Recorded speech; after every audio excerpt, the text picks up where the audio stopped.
అందరికీ నమస్తే. నేను మీ జర్నలిస్ట్ పండరి.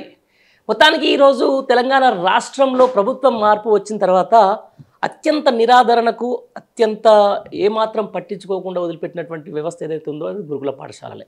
ఆ గురుకుల పాఠశాలలో ఈ 8 నెలల కాలంలో దగ్గర 25 నుంచి 30 మంది విద్యార్థులు చనిపోతూ ఉన్నారు.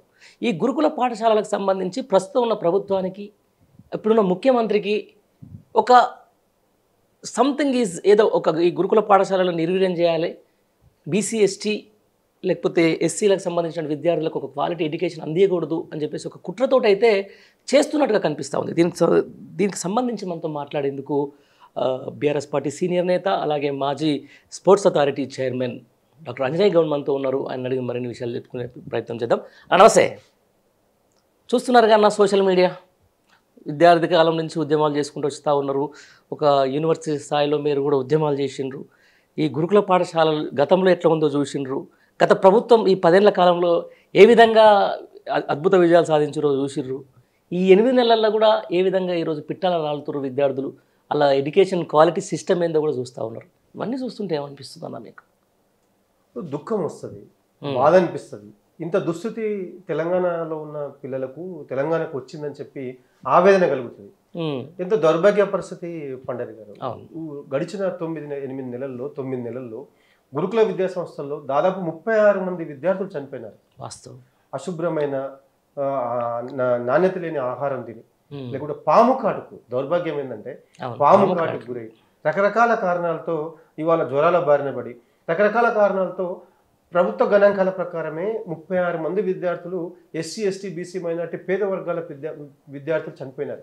36 మంది విద్యార్థులు అంటే 36 కుటుంబాల భవిష్యత్తు, ఆశాదీపాలు వాళ్ళు 36 కుటుంబాలకు. కాబట్టి ఆ 36 కుటుంబాల జీవితాలు రోడ్డు మీదకి వచ్చేసినాయి. వాళ్ళ ఆశలు ఆశయాలు, పిల్లల మీద పెంచుకున్న ఆశయాలు, రేపు అద్భుతమైన విజయాలు సాధించే శక్తి ఉన్న పిల్లలు ఇవాళ రాలిపోతే ఆ 36 కుటుంబాలకు ఎంత బాధ ఉంటుంది. ఆ 36 పిల్లలు చనిపోతే ఆ ప్రభావం హాస్టల్లో ఉన్న మిగతా విద్యార్థుల మీద ఎంత పడుతుంది? ఎంతమంది తల్లిదండ్రులు అరే పిల్లలు చనిపోతా ఉన్నారని చెప్పి ఆ పిల్లల్ని హాస్టల్లో ఉంచకుండా ఇక్కడ ప్రయోజనం లేదు ఇంకా అని చెప్పి ఇంటికి తీసుకుపోతారు పిల్లల్ని. మొత్తం ఇవాళ ఈ పరిస్థితి గురుకులాల్లో గందరగోళ పరిస్థితి, సంక్షేమ హాస్టల్లో సంక్షోభాన్ని తీసుకొచ్చి పెట్టింది ఈ కాంగ్రెస్ ప్రభుత్వం. గతంలో ఎట్లుండదో మనం చూసినాం. సమైక్యాంధ్రలో ఉన్ననాడు కూడా ఇదే పరిస్థితి ఉండే. చాలని ఆహారాన్ని దుర్భరమైన పరిస్థితులు గురుకులాల్లో ఉండేవి, సంక్షేమ హాస్టల్లో ఉండేటివి. సంక్షేమ హాస్టల్ అంటే ఏవో ఏవో ఏవో అక్కడికి రానివి 6 వేలలాగా గత ప్రభుత్వాలు చూసినాయి. మీరు ఉన్నారు హాస్టల్లో, నేను హాస్టల్లో. సంక్షేమ హాస్టల్ నుంచి మనం అందరం వచ్చినాం. ఆ సంక్షేమ హాస్టల్లో ఎట్లా మనం పస్తులు ఉండి ఎట్లా చాలి అరకడు దుఃఖం వస్తుంది అన్న. రోజు అన్నం తినాలంటే క్యాంటీన్ లేకుండే. అంతే కదా. అంబర్పేట బీసీ హాస్టల్లో నేను డిగ్రీ అంతే కదా పండర్ గారు, మనం చూసినాం కదా. ఎంతో దౌర్భాగ్యమైన పరిస్థితులు ఉండేవి, ఎంత భోజనం ఉండేది, ఎంత వసతుల లేమితో మనం బాధపడే వాళ్ళం. స్నానం చేద్దామంటే నీళ్లు దొరకకపోయేటివి కదా. మనము బకెట్లు పట్టుకొని ఎక్కడ నీళ్లు దొరుకుతావో అక్కడ నడుచుకుంటూ దూరంగా పోయి ఊరవతల పోయి స్నానాలు చేసి వచ్చి హాస్టల్లో ఉండేది మనం. అట్లాంటి దుర్భరమైన పరిస్థితుల నుంచి వచ్చినాం మనం. కానీ ఆ పరిస్థితులను రూపుమాపి తెలంగాణకు ఆస్తి అట్టడుగు వర్గాల పిల్లలే, తెలంగాణకు వాళ్ళే భవిష్యత్తు. ఈ బీసీ ఎస్సీ ఎస్టీ మైనార్టీ వర్గాల పిల్లలు, సకల కుటుంబాల నుంచి వచ్చిన పిల్లలే రేపటి తెలంగాణ ఆశాకిరణాలని చెప్పి కేసీఆర్ గారు అద్భుతంగా గురుకులాలని, సంక్షేమ హాస్టల్స్ని, విద్యా వ్యవస్థను తీర్చిదిద్దినాడు. వాళ్ళ మీద పెట్టే ప్రతి పైసా, ప్రతి పెట్టుబడి రేపు తెలంగాణకు ఆస్తిని సమకూరుస్తుంది, తెలంగాణకు భవిష్యత్తునిస్తుందనే ఒక అద్భుతమైన ఆలోచన నుంచే ఆనాటి ముఖ్యమంత్రి కేసీఆర్ గారు గురుకులాల సంఖ్యను పెంచినాడు. మనం చూసినాం. ఆనాటి సమైక్యాంధ్రప్రదేశ్లో తెలంగాణలో 200 కూడా గురుకులాలు లేవు. కానీ 850కి పైగా కొత్త గురుకులాలను పెట్టి ఆ కొత్త 1050 గురుకులాల్లో 5 లక్షల మంది విద్యార్థులకు ప్రతి ఏటా దాదాపు 1,20,000 రూపాయలని ఒక్కొక్క విద్యార్థి మీద కేసీఆర్ గారు ఖర్చు పెట్టినాడు. ఖర్చు పెట్టి బ్రహ్మాండమైన భోజనం, మంచి భోజనాన్ని, మంచి నాణ్యమైన భోజనాన్ని పెట్టినాడు. అద్భుతమైన వసతులు కల్పించినాడు. వాటిని ఇంటర్ పీజీ డిగ్రీ పీజీ స్థాయికి అప్గ్రేడ్ చేసినాడు. కొన్ని సోషల్ వెల్ఫేర్ రెసిడెన్షియల్ సొసైటీలోనైతే స్పోర్ట్స్ క్యాంప్స్ పెట్టినాడు, ప్రత్యేకంగా ఎక్సలెన్స్ సెంటర్స్ పెట్టినాడు. అద్భుతంగా వాటిని తీర్చిదిద్దినాడు. లా కాలేజెస్ పెట్టినాడు. ఇట్లా అద్భుతంగా గురుకుల విద్యా సంస్థల్ని తీర్చిదిద్దినాడు. దేశానికే గురుకుల విద్యా సంస్థలు రోల్ మోడల్గా నిలిచినాయి. ఆ విద్యా సంస్థల నుంచి అద్భుతమైన విజయాలు సాధించినారు. మనం చూసినాం కదా. మలబాద్ పూర్ణ ఎవరెస్ట్ శిఖరాన్ని ఎక్కి దేశంలోనే తెలంగాణకు పేరు తీసుకొచ్చింది ఒక మారుమూల గిరిజన తండాకు సంబంధించిన బిడ్డ. అట్లనే అనేక మంది లా సెట్లో ఎంసెట్లో అద్భుతమైన ర్యాంకులు సాధించినారు. నీట్ ఎగ్జామ్స్లో అద్భుతమైన ర్యాంకులు సాధించినారు. ఆల్ ఇండియా లెవెల్ కాంపిటేటివ్ ఎగ్జామ్స్లో, రాష్ట్ర స్థాయి కాంపిటేటివ్ ఎగ్జామ్స్లో అద్భుతమైన ర్యాంకులు సాధించినారు. అనేక మంది డాక్టర్లు అయినారు, ఇంజనీర్లు అయినారు, అనేక మంది అద్భుతమైన విజయాలు సాధించినారు. రైట్. ఇదే దానికి సంబంధించి ఇంత సాధించినప్పుడు ఇదొక ఇప్పుడున్నటువంటి ముఖ్యమంత్రికి ఎంత చిత్తశుద్ధి అంటే గురుకులాల పాఠశాలల మీద. ఆయన గత మీటింగ్లో కూడా మేము పాలించబడ్డోళ్ళం, మేము పాలించడానికి పుట్టినోళ్ళం, మేము మా కమ్యూనిటీ పాలించదు, వాళ్ళంతా కూడా వాళ్ళని తీసుకొని అనవసరంగా ఒక హాస్టల్లో పెట్టించేసి వాళ్ళని మానవ సంబంధాలకు దూరం చేస్తున్నారని చెప్పేసి ఓపెన్ స్టేట్మెంట్ ఇచ్చిండు యాజ్ ఎ ఎడ్యుకేషన్ మినిస్టర్. ఎందుకంటే తెలంగాణ రాష్ట్రానికి ఎడ్యుకేషన్ మినిస్టర్ లేడు. ఎవరైతే మిగిలిపోయిన ఎడ్యుకేషన్ మినిస్టర్ ఆయన చేతిలో ఉంది కదా. ఇట్లాంటప్పుడు ఈ గురుకులాలు బాగుపడతాయి అని చెప్పేసి మీకు ఏమైనా నమ్మకం ఉందా? లేకపోతే నిజంగానే ఒక కుట్ర జరుగుతుందా? ఈ ఎస్సీ ఎస్టీ బీసీ బిడ్డలకు ఒక క్వాలిటీ ఎడ్యుకేషన్ దక్కితే, లేకపోతే మంచి వాళ్ళకు పౌష్టికారం దక్కితే రేపు పొద్దున మంచి మంచి ఉద్యోగస్తులు అయ్యో లేకపోతే పొలిటీషియన్స్ అయ్యి వచ్చి మమ్మల్ని ఏమైనా ఇబ్బంది పెడతారని చెప్పేసి ఏమైనా కుట్ర జరుగుతుందని నేను అడుగుతున్నా. ఇప్పుడు పాలకుని దృక్పథం అక్కడున్న సిచ్యువేషన్ చూస్తే మనకు అర్థమవుతుంది కదా. అవును. గత ముఖ్యమంత్రి కేసీఆర్ గారేమో వాటి మీద మమకారం చూయించి, వాటి మీద ప్రేమ చూయించి వాటిని అద్భుతంగా తీర్చిదిద్దినాడు. అవి రాష్ట్రానికి సంపదగా భావించినాడు. కానీ ఇప్పుడున్న ముఖ్యమంత్రి ఏమో సంక్షోభాన్ని క్రియేట్ చేసి పొమ్మని లేకుండా పొగబెడుతూ ఆ మొత్తం ఎస్సీ ఎస్టీ బీసీ మైనార్టీ గురుకులాలని సంక్షేమ రాష్ట్రాన్ని నిర్వీర్యం చేయాలనే కుట్ర చేస్తా ఉన్నాడు. స్పష్టంగా కనపడతా ఉన్నది. పిల్లలు పిట్టల్లా రాలిపోతున్నా పట్టించుకునే నాదులు లేడు.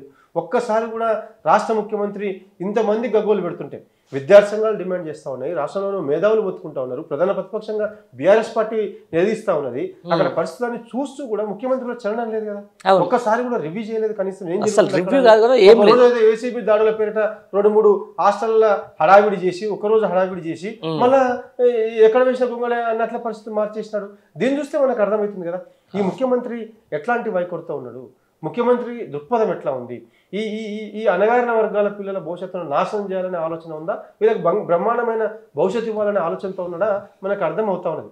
నాకేమనిపిస్తా ఉంది ఇదంతా చూస్తుంటే అంటే నారాయణ చైతన్య లాంటి విద్యా సంస్థల్ని, మళ్ళీ సీమాంధ్ర నేతల డైరెక్షన్ లో నారాయణ చైతన్య విద్యా సంస్థల్ని బలోపేతం చేయడం కోసం, మళ్ళీ బలిపీయడం కోసం, వాళ్ళకి గిరాకీ పెంచడం కోసం ఈ అద్భుతమైన గురుకుల విద్యా వ్యవస్థల గొంతుకు వస్తున్నాడేమో ముఖ్యమంత్రి రేవంత్ రెడ్డి గారు అనే భావన నాకు కలుగుతా ఉన్నది. లేకపోతే మీరు చెప్తుంటే మాకు కూడా కలుగుతా ఉంది. లేకపోతే ఈ గురుకులాల గొంతుకు వస్తే ఈ సంక్షేమ ఈ విద్యార్థుల నారాయణ చైతన్యంలో అడ్మిషన్లు పెరుగుతాయి, సీమాంధ్ర విద్యా సంస్థల్లో అడ్మిషన్లు పెరుగుతాయి. కాబట్టి గురుకులాల గొంతుకు వచ్చేయాలి, సంక్షేమ హాస్టల్ల గొంతుకు వచ్చేయాలి. ఇది ఒక కుట్రపూరితంగా జరుగుతున్నదేమో.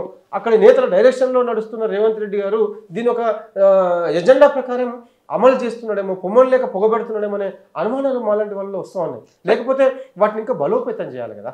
వాటిని నువ్వు 1000 ఉన్న గురుకులాలను 2000 గురుకులాలు చేయి, ఇంకా సంక్షేమ హాస్టల్ సంఖ్యను పెంచు, అద్భుతమైన వనరులు కల్పించు.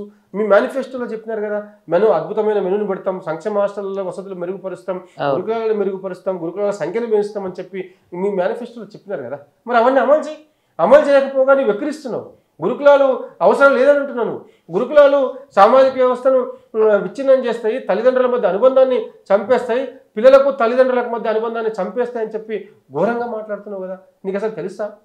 విద్యా వ్యవస్థ గురించి నీకు అవగాహన ఉందా? గురుకుల విద్యా సంస్థల గురించి అవగాహన ఉందా? గురుకుల విద్యా వ్యవస్థ మీద అవగాహన ఉందా? అనాదిగా తరతరాలుగా పురాణాల్లో కూడా గురుకుల విద్యా వ్యవస్థ గురించి ఉంది. మనం చదువుకుంటే గురుకుల విద్యా వ్యవస్థ అనేది అద్భుతమైన చరిత్ర ఉన్నది. అనేక మంది పోరాటం చేసి గురుకుల విద్యా సంస్థలను తెచ్చుకున్నారు ఎస్సీ ఎస్టీ బీసీ మైనార్టీలు. గురుకుల విద్యా సంస్థలు ఒక ఆరోగ్యకరమైన విద్యా వ్యవస్థను ఈ సమాజానికి అందిస్తాయి. ప్రేమ, మమకారము, ఆరోగ్యకరమైన విద్యా వ్యవస్థను ఈ గురుకులాల నుంచి వస్తాయి. గురుకులాలే ప్రేమలకు పుట్టినిల్లు. కాబట్టి నువ్వు నారాయణ చైతన్య విద్యా సంస్థలో చదివితే ప్రేమ ఉంటుందా? అవైతే తల్లిదండ్రులు పిల్లల మధ్య అనుబంధాన్ని పెంచుతాయి. కార్పొరేట్ విద్యా సంస్థలు, ప్రైవేట్ విద్యా సంస్థలు, ప్రైవేట్ హాస్టళ్ళు ఇవాళ తల్లిదండ్రులు పిల్లల మధ్య అనుబంధాన్ని పెంచుతాయి. కానీ సాంఘిక సంక్షేమ గురుకులాలు, బీసీ గురుకులాలు, మైనార్టీ గురుకులాలు తల్లిదండ్రులు పిల్లల మధ్య బంధాన్ని చంపేస్తాయా? ఇదని మాట్లాడే మాటలు. ఒక ముఖ్యమంత్రిగా, పరిపాలకుడిగా కుర్చీలో కూర్చొని ఇట్లాంటి మాటలు మాట్లాడొచ్చాను? నీకు నీ పరిధి, నీ అవగాహన, నీ లేమి దీంతోనే బట్టబయలు చేసుకుంటా ఉన్నావు కదా. దీంట్లోనే కనపడతా ఉన్నది. ఇట్లా మాట్లాడుతూ గోబెల్స్ ప్రచారం చేస్తూ గురుకులాల గొంతు కోయాలి, సంక్షేమ హాస్టల్ని చంపేయాలనే ఎజెండా ముఖ్యమంత్రుల్లో ఉన్నదన్నదే అందరిలో ఉన్న అనుమానం ఇవ్వాలి.